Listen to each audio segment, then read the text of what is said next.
players give their opponents a really hard time at getting off the edge. Oh, yeah. So I think that's a pretty big thing that, you know, if you're looking to rise to the top, that's something you definitely need to work on.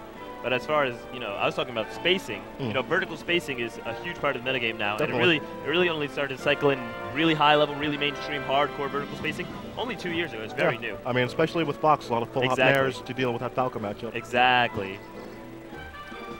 Looks like we have Smelly Cat up next against Tang. Yeah, and it was very necessary once Jigglypuff started flourishing. Very necessary to learn their vertical spacing. But yeah, once again, Apex 2012. I'm Prague, and I'm joined here once again by Pierce. You know, it's an honor to be here.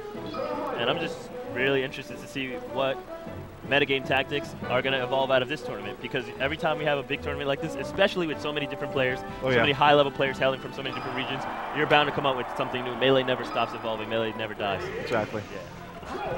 And especially, everyone is expecting the big grand finals to be Mango and Armada. That's what everyone's expecting. You never know what's going to happen with so many players of this strength. But if it does happen to go down, I must say, after hanging out with both of them this week, both of them are looking stronger than I've ever seen them, and it's kind of scary. Mango's got the determination. I just hope he's got the willpower to grab.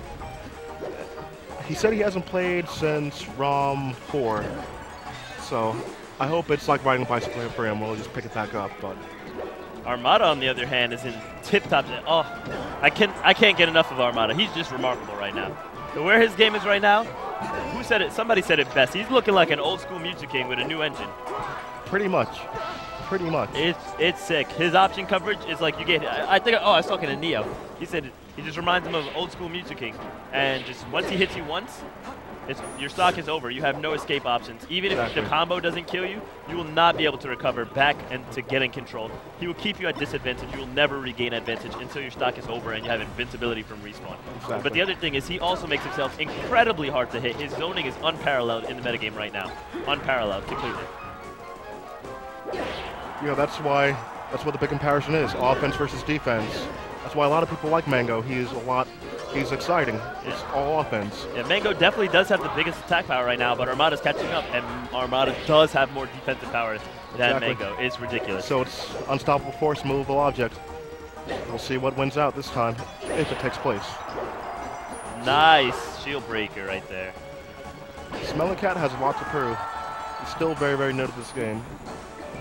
But, I mean, to host a tournament out of your house within your first 1 or 2 years, and then having so many players come in and whatnot, definitely shows your devotion. And look at him go right now. That was sick.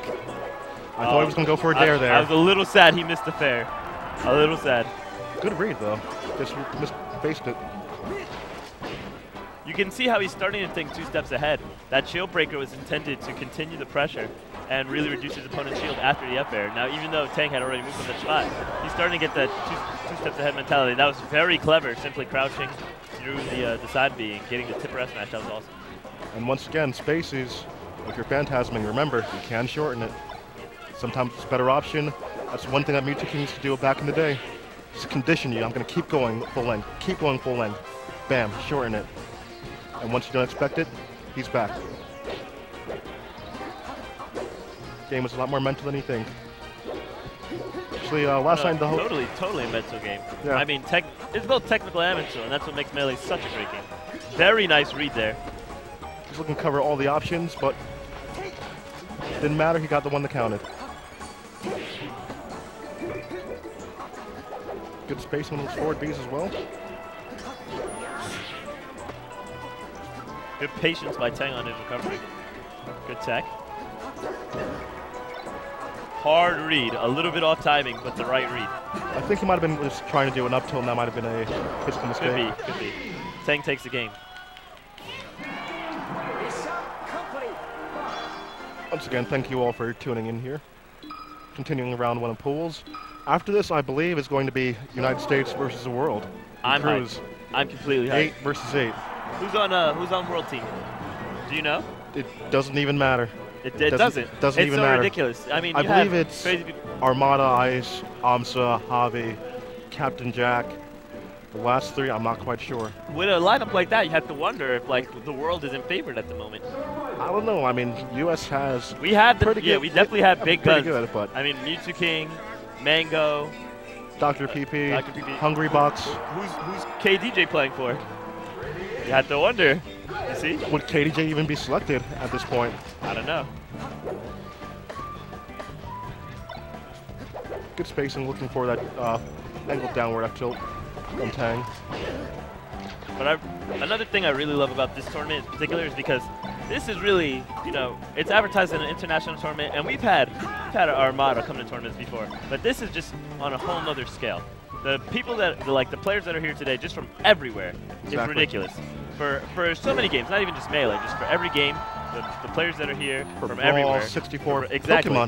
Pokemon, exactly. It's just crazy, and just when you thought you couldn't get enough, we step it up another notch. That was cute.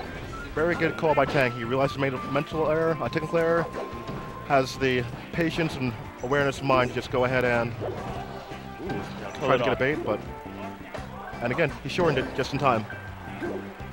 Otherwise that stock would have been gift wrapped. I'm a little surprised why SCAT didn't.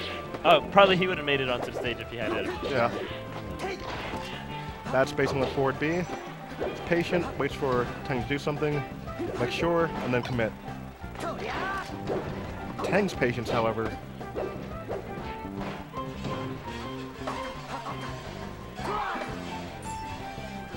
Good.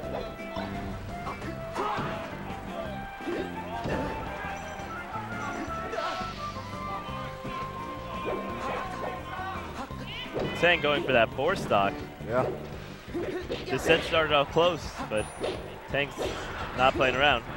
And SCAT doesn't look like he's playing around either. It's like, yeah, I'm not getting four stock. I'm new, but you're not going to do that to me. Especially not on stream. Not in my hometown.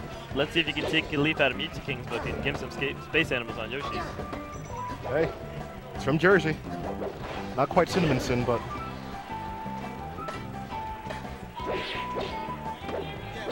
Oh. Here we go. Almost.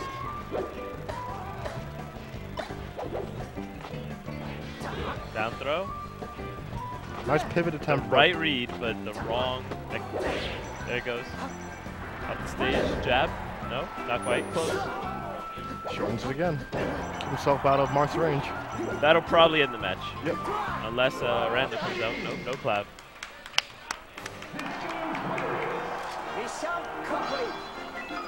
So it looks like Tang's going to be the number 2 seed in this one.